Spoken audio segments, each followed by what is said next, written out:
നമ്മ പൊട്ടിക്കണ്ടയില്ല. നല്ല പണ്ടാരിക്ക് അതിന്റെ വാസന കിട്ടിയാൽ അറിയാത്ത എവിടുക്ക പോണത്.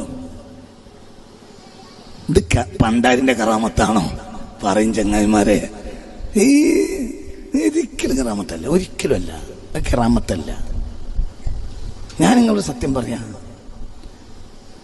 ഈ കഴിഞ്ഞ പാർലമെന്റ് തെരഞ്ഞെടുപ്പിൽ കേരളത്തിലെ ഏകദേശ പത്രങ്ങളിൽ, എല്ലാ പത്രങ്ങളും ഏകദേശം പത്രങ്ങൾ, മലയാള മനോരമ, മാതൃഭൂമിയും മുസ്ലിം പത്രങ്ങളും ഒക്കെ വോട്ടെണ്ണുന്ന ദിവസം വരെ പറഞ്ഞു എന്ത്, മണിക്കൂറുകൾക്കുള്ളിൽ രാഹുൽ ഗാന്ധി ഇന്ത്യൻ പ്രധാനമന്ത്രിയാവും. അന്നത്തെ പത്രം നോക്കി. ഞാൻ 6 മാസം കേരളത്തിൽ പ്രസംഗിച്ചിട്ടുണ്ട്. ഒരിക്കലും ആകൂല, രാഹുൽ ഗാന്ധി ഒരിക്കലും പ്രധാനമന്ത്രിയാവില്ല, പ്രധാനമന്ത്രി BJP തന്നെ ഇരിക്കും. ഇത് ഞാൻ 6 മാസം കേരളത്തിൽ പ്രസംഗിച്ചിട്ടുണ്ട്. അത് നിങ്ങളോട് ഏത് വാപ്പയെ പറഞ്ഞോ?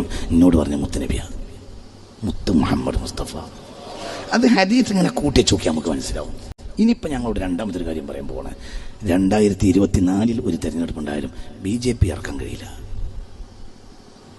2029 ഉണ്ടായാലും നോക്കാം. നിങ്ങൾ എൻ്റെ കൂടെ ഉണ്ടാ? നിങ്ങളുടെ UDF LDF പിരിച്ചുവിടാൻ വേണ്ടി പറയല്ല. ഇതൊന്നല്ല എൻ്റെ ലക്ഷ്യം. ഞാൻ ഈ ഖിയാമത്ത് നാൾ വരെ വരാൻ പോകുന്ന സകല കാര്യവും ആര് പറഞ്ഞിട്ടുണ്ട്? പറയും മുത്ത് മുഹമ്മദ് മുസ്തഫ. നമ്മളിങ്ങനെ ഏപ്പ് വെച്ച് ഇങ്ങനെ നോക്കണം ഹദീസുകൾ. ഹദീസിൻ്റെ ഏപ്പ് ഇങ്ങനെ വെച്ച് ക്ലിയറാക്കി നോക്കിയാൽ കാര്യം ഇങ്ങനെ ഇതാണാ പറഞ്ഞ് മനസ്സിലാവും. ഇപ്പം ഇറാൻ എന്നൊരു വാക്ക് നബി ഉപയോഗിച്ചിട്ടില്ല, മുഹമ്മദ് മുസ്തഫ.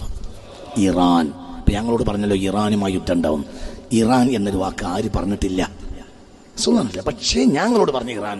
എന്തുകൊണ്ട്? ആ ഹദീസ് പഠിച്ചാൽ അത് ഇറാനാണെന്ന് മനസ്സിലാവും.